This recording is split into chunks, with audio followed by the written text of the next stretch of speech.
অতি ভারী বৃষ্টিতে নাঙ্গলকোটের অনেক সড়কে হাঁটু পানি জমেছে। এছাড়া বসতবাড়িতে পানি প্রবেশ করে জনজীবনের দুর্ভোগ নেমে এসেছে। অনেক মৎস্য খামারে মাছ চলে গেছে। ক্ষতিগ্রস্ত হয়েছে অনেক খামারি। বিপাকে পড়েছে নিম্ন আয়ের মানুষ।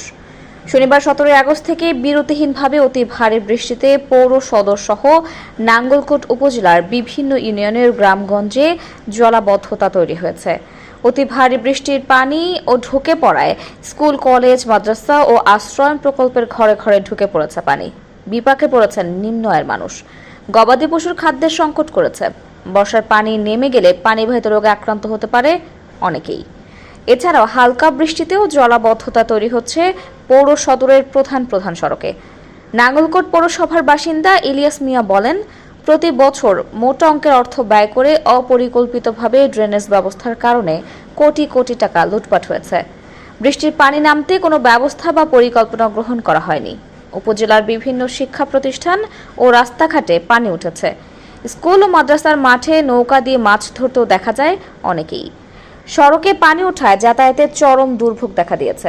ঘরে ঘরে পানি ঢুকে যাওয়ায় আসবাবপত্র নষ্ট ও রান্নাবান্না কষ্টদায়ক হয়ে পড়ছে। উপজেলার মকরবপুর ইউপির বান্নাঘর গ্রামের হুমায়ুন কবির বলেন, অতিরিক্ত বৃষ্টিতে পানি উঠে আমার পুকুর প্রজেক্টে প্লাবিত হয়ে সব মাছ বের হয়ে গেছে।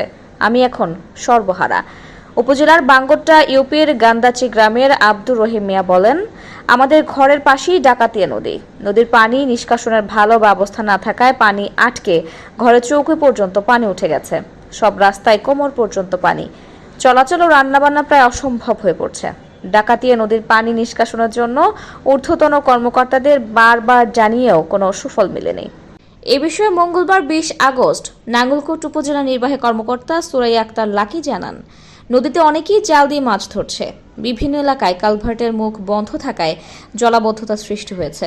সমস্যার সমাধানের জন্য উপজেলা সহকারী কমিশনার ভূমি ও উপজেলা মৎস্য কর্মকর্তাকে নির্দেশ দেওয়া হয়েছে। সমস্যা সমাধানে তারা কাজ করছেন।